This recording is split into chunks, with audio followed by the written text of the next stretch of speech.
Welcome back here with us on Overdrive. Now, Mahindra's first electric SUV, the XUV400, is based on the XUV300. It packs in a 39.4 kilowatt-hour battery pack, and it also gives you a range of 456 kilometers. What does it feel like to drive on the road, though?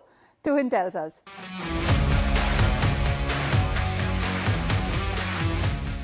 Now, Mahindra says that the XUV400 is the fastest accelerating car that you can buy in the mass market, with a 0 to 100 time of 8.3 seconds. Now, we can't put that claim to test, but Mahindra also says that its top speed is 150 kilometers per hour. We've just done that. In fact, we've seen an odo indicated 160 at the high-speed bowl at the Mahindra SUV proving grounds that we're at, where we're testing the XUV400. Now, you get 3 drive modes: fun, fast and fearless, and they progressively increase in performance. So in the fun mode, you have speed is limited to about 95 kilometers an hour. Now the acceleration, the throttle response is a bit less brisk, and that progressively increases to 150 kilometers per hour in the fearless mode. And we must say that even in this very steep 40-degree banking, we did find that the XUV400 to be quite stable. Of course, there's not much noise apart from the wind buffeting that you can hear. It's an EV after all. But here at a steady 100, you notice that it's a very quiet place to spend time in. So high speed, long distances will be quite calming in this SUV. So even here, when we're on this quite steep banking, you notice that the car is straight.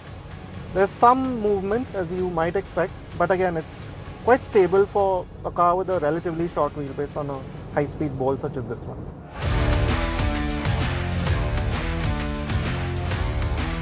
Now, of course, we are in a controlled environment of this test track, and these XUV400 that we are driving aren't exactly production ready. There's still some software work to be done on it. So from what we've seen so far, the 400 seems like it'll be a competent city car, pretty much like most EVs are.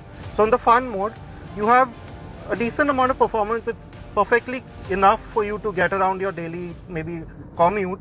And then when you want a bit more power, the fast mode too is helpful. Although we would have liked maybe the throttle response to be a bit less sharp as you progress through the modes.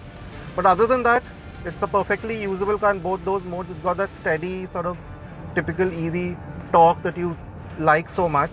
And yeah, so that pretty much makes it a very usable car in the city. And in terms of how it rides and handles, again, it's typically like an EV. You have that slightly stiff feeling through the suspension, say over expansion joints or over potholes and manhole covers. But apart from that, say on a smooth road such as this one, it stays flat, it stays level, it stays well poised. So in that way, it is quite confidence inspiring.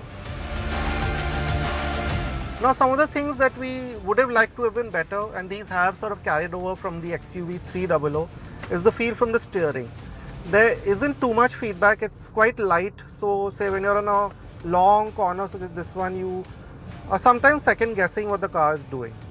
But you have a good view out, like you have in the XUV300. You can see the edges of the bonnet, so moving around in the city is not going to be an issue.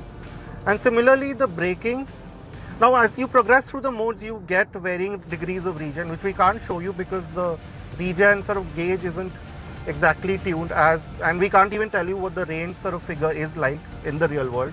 Although we think about a 300 kilometer range in the real world, 350 is achievable.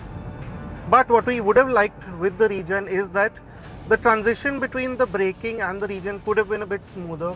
The throttle pedal feels a bit sharp when you apply it, when you're switching over from regen to the physical brake. So coming to a complete halt easily is not very easy.